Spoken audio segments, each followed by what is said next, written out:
मसौरी बजरिया के नामी हई रुआए सर के कोचिंगवा गे मैया। मसौरी बजरिया के नामी हई रुआए सर के कोचिंगवा गे मैया। तो बड़ी रे नियम से पढ़ाव हथिन एक रुआए सर मथवा गे मैया। तो बड़ी रे नियम से पढ़ाव हथिन एक सोर जनिंगवा गे मैया। मसौरी बजरिया के नामी हई रुआए सर के कोचिंगवा गे मैया। मसौरी बजरिया के नामी हई रुआए सर के कोचिंगवा गे मैया। तो बड़ी रे नियम से पढ़ाव हथिन एक रुआए सर मथवा गे मैया। तो बड़ी रे नियम से पढ़ाव हथिन एक सर जनिंगवा गे मैया।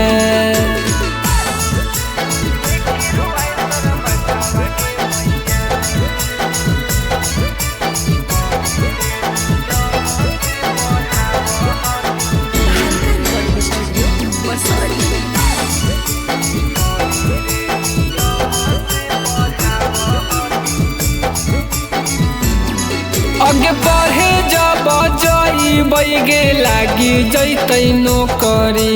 गौआ में ढोबे न पड़तै गे टोकरी।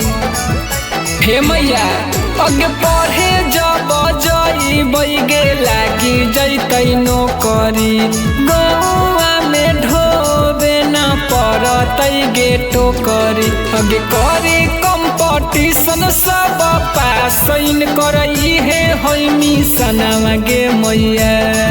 आगे करे कंपटीशन सब पासइन करई हे होई मिशनवा गे मैया। तो बड़ी रे नियम से पढ़ाव हथिन एक रुआए सर मथवा गे मैया। तो बड़ी रे नियम से पढ़ाव हथिन एक सर जनिंगवा गे मैया।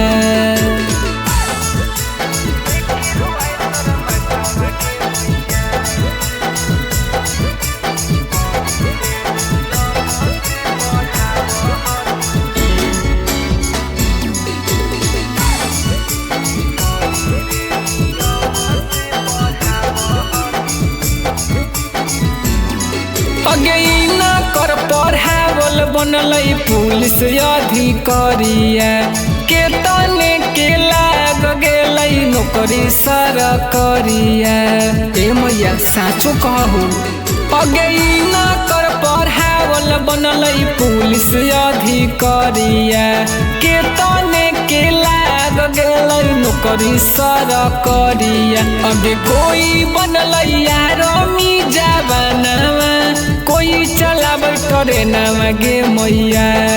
आगे कोई बनलै आर्मी जवानवा कोई चलाबै ट्रेनवा गे मैया।